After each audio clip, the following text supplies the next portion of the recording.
Hi friends, welcome back. നമ്മൾ ഒരുപാട് സിറ്റുവേഷൻസിനെ കുറിച്ച് പറഞ്ഞിട്ടുണ്ട്. ഇന്ന് നമ്മൾ പറയുന്നത് ഭാവിയിൽ ഒരു നിശ്ചിത സമയത്തിനകം ഒരു പ്രവൃത്തി കഴിഞ്ഞിരിക്കും. ഭാവിയിൽ ഒരു നിശ്ചിത സമയത്തിനകം ഒരു പ്രവൃത്തി കഴിഞ്ഞിരിക്കും. ഈ സിറ്റുവേഷനെ അല്ലെങ്കിൽ ഇത്തരം സിറ്റുവേഷൻസ് നമ്മൾ എങ്ങനെ ഇംഗ്ലീഷിൽ പറയും എന്നതിനെ കുറിച്ചാണ്. സെന്റൻസസ് നോക്കാം. അപ്പൊ നമ്മൾ പറഞ്ഞ പോയിന്റ്, ഭാവിയിലെ ഒരു നിശ്ചിത സമയത്തിൽ ഒരു കാര്യം പൂർത്തിയാക്കിയിരിക്കും എന്ന രീതിയിൽ, കംപ്ലീറ്റ് ആയിട്ട് ആ ജോലി ചെയ്തിരിക്കും എന്ന രീതിയിൽ നമുക്ക് എങ്ങനെ സംസാരിക്കാം എന്നതാണ്. സെന്റൻസ് നോക്കിയേ. രാത്രിയാകുമ്പോഴേക്കും ഞാൻ ഈ ജോലി പൂർത്തിയാക്കിയിരിക്കും. നമ്മളൊരു നിശ്ചിത സമയം പറഞ്ഞിട്ട് അങ്ങനെ പറയാറുണ്ടല്ലേ, ഇത്ര സമയമാകുമ്പോഴേക്കും ഞാൻ എന്തായാലും എൻ്റെ ജോലിയൊക്കെ പൂർത്തിയാക്കിയിരിക്കും, കംപ്ലീറ്റ് ആക്കിയിരിക്കും. എങ്ങനെ എഴുതാം? ഐ ഷാൽ, ഭാവി ആയതുകൊണ്ട് ഷാൽ അല്ലെങ്കിൽ വില്ലാണെന്ന് നമുക്കറിയാം. I shall have finished, I shall have finished this work by night. I shall have finished this work by night. രാത്രി ആകുമ്പോഴേക്കും ഞാൻ ഈ വർക്ക് കംപ്ലീറ്റ് ആയിട്ട് തീർത്തിരിക്കും. നാളെ രാവിലത്തോടെ അവള് ഹോംവർക്ക് പൂർത്തിയാക്കിയിരിക്കും. അപ്പൊ ഒരു നിശ്ചിത സമയം പറയാണ്, നാളെ രാവിലെ അല്ലേ. ആ സമയം ആകുമ്പോഴേക്കും എന്തായാലും അവൾ ആ ഹോംവർക്ക് കംപ്ലീറ്റ് ആക്കിയിരിക്കും. എങ്ങനെ എഴുതാം? She will have finished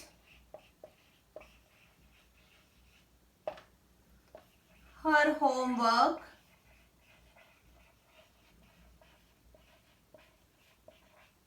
by tomorrow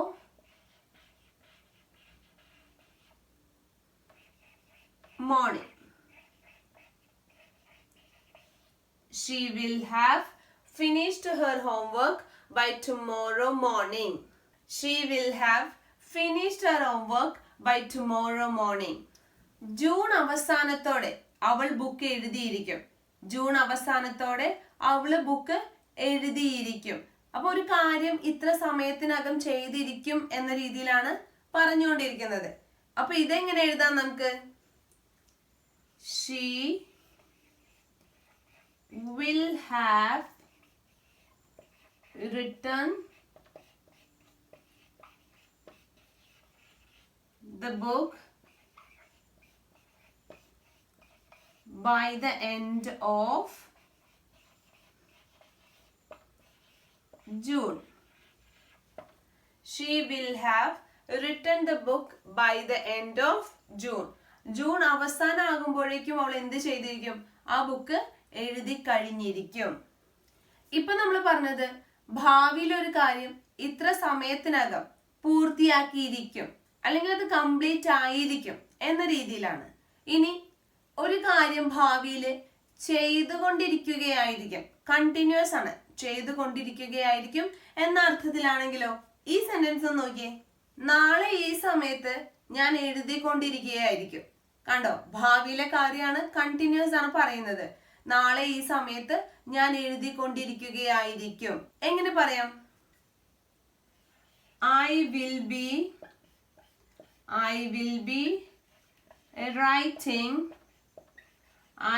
be writing tomorrow. I will be writing tomorrow at this time. നാളെ ഈ സമയത്ത് ഞാൻ എഴുതിക്കൊണ്ടിരിക്കുകയായിരിക്കും. I will be writing tomorrow at this time. അവൾ വൈകുന്നേരം ടെന്നീസ് കളിക്കുകയായിരിക്കും. അവൾ വൈകുന്നേരം ടെന്നീസ് കളിക്കുകയായിരിക്കും. എങ്ങനെ എഴുതാം? She will be playing tennis in the evening. She will be playing tennis in the evening. അവൾ വൈകുന്നേരം ടെന്നീസ് കളിക്കുകയായിരിക്കും. ഇന്ന് രാത്രി 8 മണിക്ക് ഞാൻ പഠിക്കുകയായിരിക്കും. ഇന്ന് രാത്രി 8 മണിക്ക് ഞാൻ പഠിക്കുകയായിരിക്കും. I